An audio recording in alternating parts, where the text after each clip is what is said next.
A paz do Senhor, povo de Deus, a paz do Senhor com a tinta de Jesus, a paz do Senhor, minha família. Hoje, quando eu acordei pela manhã, aqui na casa da minha mãe, eu estava meditando sobre o atual momento da igreja, sobre o atual momento do Evangelho, e lógico, Deus me levou para a palavra dele e me fez meditar. Me levou para o livro de Ruth, né? E eu estava lendo o livro de Ruth e Deus falou muito comigo. Eu creio que vai falar com você.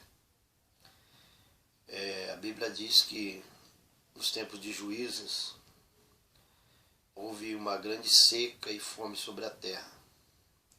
À luz da palavra, nós sabemos que todas as vezes que Deus castigou a terra com seca e com fome, tem dois propósitos. Primeiro é castigar o povo pelos seus pecados, pelas suas iniquidades. O segundo propósito de Deus é provar aqueles que o amam, aqueles que estão no centro da vontade de Deus. E eu já quero deixar bem claro, irmãos, que diante de tudo que nós estamos vivendo, aqueles que não querem nada com o Senhor, que só correm atrás da bênção, irmãos, estão sofrendo juízo de Deus, castigo de Deus mesmo. Mas aqueles que querem o Senhor, que amam a Deus, a Bíblia diz que tudo coopera para aqueles que amam a Deus. Então, irmãos, o que está acontecendo no atual momento da minha e da sua vida chama provação de Deus. Porque Deus prova aqueles que o amam. Eu creio que, quando eu olho para o livro de Ruth, eu creio que Elimeleque, eu creio que ele e a sua família eram temente a Deus, amavam a Deus. Porém, habitavam em Belém, de Judá. E, juntamente com aqueles que não queriam nada com Deus, estavam sofrendo, porque houve fome sobre a terra. E nós sabemos que a falta de alimento, irmãos, é terrível, porque o alimento é essencial para a sobrevivência. Mas, nesses momentos em que Deus nos prova, nós devemos sempre crer que Deus está no controle. Mas Elimeleque, de repente, ele começou a analisar a sua vida e começou a pensar: eu não mereço isso.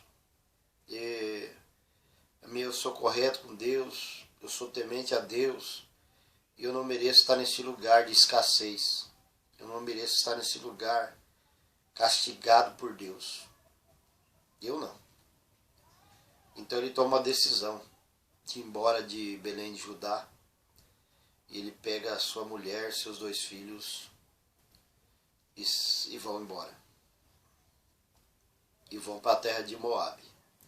Irmãos, eu quero deixar algo aqui que a gente deve meditar sobre isso. Aqueles que são provados por Deus, de alguma forma, tem pessoas que estão atreladas às nossas vidas. Deus atrelou pessoas às nossas vidas, até pelo fato de nós sermos temente a Deus. E todas as vezes que nós tomamos decisões erradas, todas as vezes que nós falhamos na fé,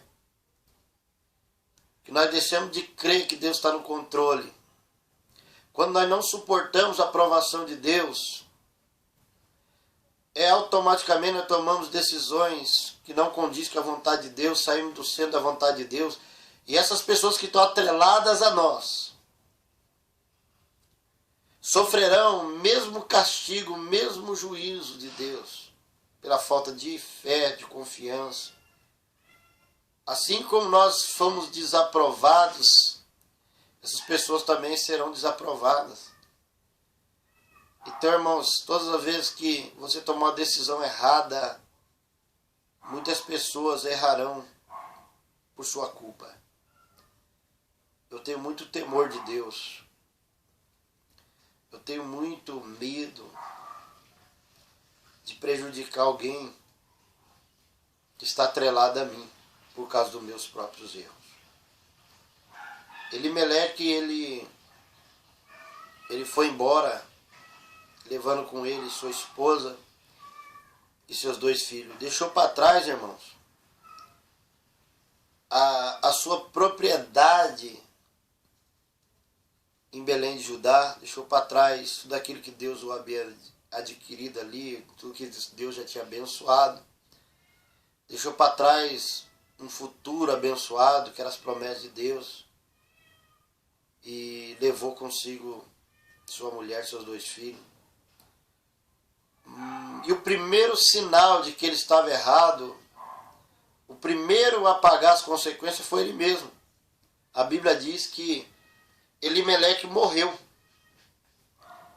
Aí, irmãos, eu pergunto, Noemi deveria ter feito o quê?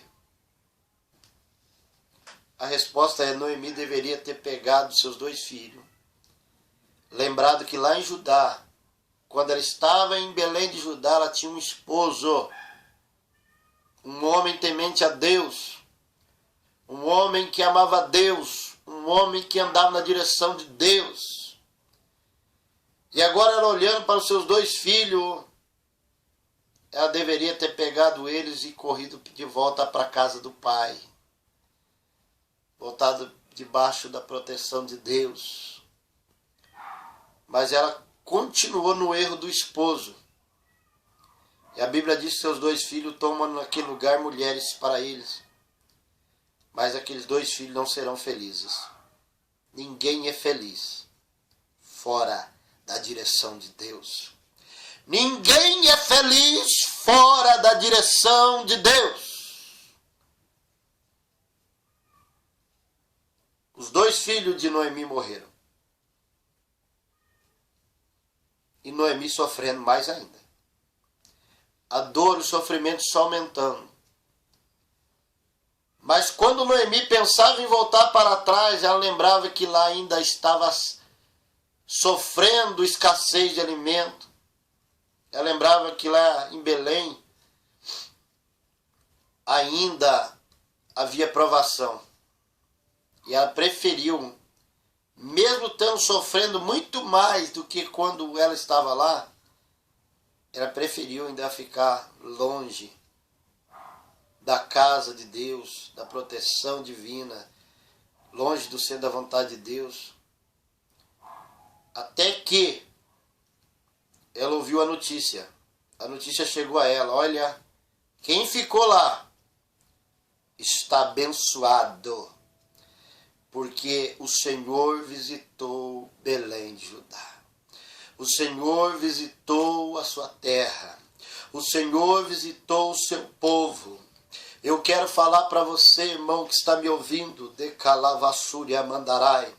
Não saia, irmão, você não suportará as provações, as percas, você não suportará o que te aguarda fora da presença de Deus. Eu falo para você, fica no centro da vontade de Deus, ainda que o Senhor não tenha correspondido, ainda que o Senhor, aleluia, esteja passivo a tudo que está acontecendo.